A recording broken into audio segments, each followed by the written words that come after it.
চারের দাগে যে অঙ্কটা আছে সেটা দেখছি কি বলছে না, একটি সমবাহু ত্রিভুজের ক্ষেত্রফল, পরিসীমা এবং উচ্চতা যথাক্রমে এ, এস এবং এইচ। এ মানে আমার কি বলা হচ্ছে না ক্ষেত্রফল, এস মানে আমার বলা হচ্ছে কি না পরিসীমা, আর এইচ মানে কত বলা হচ্ছে না উচ্চতা। তাহলে আমার বার করতে হবে এস এইচ বাই 2a এর মানটা কত হবে। এখানে অপশান দেওয়া আছে, 1 হবে না 2 হবে না 3 হবে না 4 হবে। এটা সমবাহু ত্রিভুজ, ঠিক আছে, যে ত্রিভুজের 3টে বাহু সমান। সাপোজ প্রতিটা বাহুকে আমি ধরে নিচ্ছি কত না এক্স করে, তবে এটা এক্স, এটা এক্স, এটা এক্স। তাহলে সমবাহু ত্রিভুজের যদি প্রতিটা বাহু এক্স হয় তার ক্ষেত্রফল কত হবে, √3/4 ইন্টু বাহু স্কোয়ার। বাহু স্কোয়ার মানে এক্স স্কোয়ার, এত বর্গ একক। এস থেকে আমার কি বলে দিয়েছে না পরিসীমা। পরিসীমা মানে 3টে যোগ করতে হবে, এক্স এক্স এক্স, কত হবে না 3x একক। উচ্চতা কত হবে না √3/2 ইন্টু বাহুর দৈর্ঘ্য। বাহু মানে এক্স মানে √3x একক।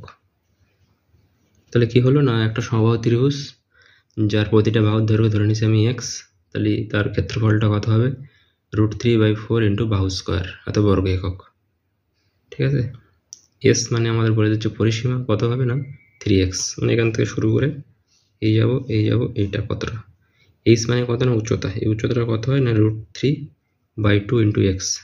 ঠিক আছে, এবার আমার যে মানটা বার করতে বলেছে কত না এসএইচ, ঠিক আছে, SH/2a।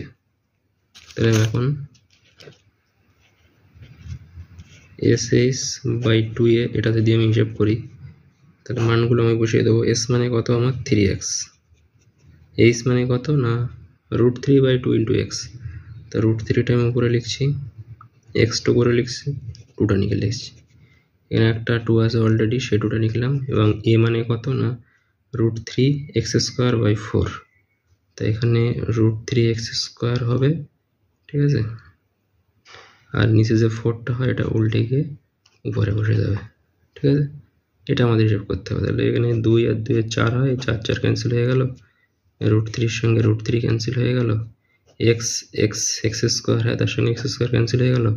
তাহলে আমাদের পড়ে থাকছে কত না শুধু 3। তাহলে এখানে যে অপশানগুলো আছে এর মধ্যে তোমরা অপশান সিতে দাগ দিয়ে দেবে, ঠিক আছে।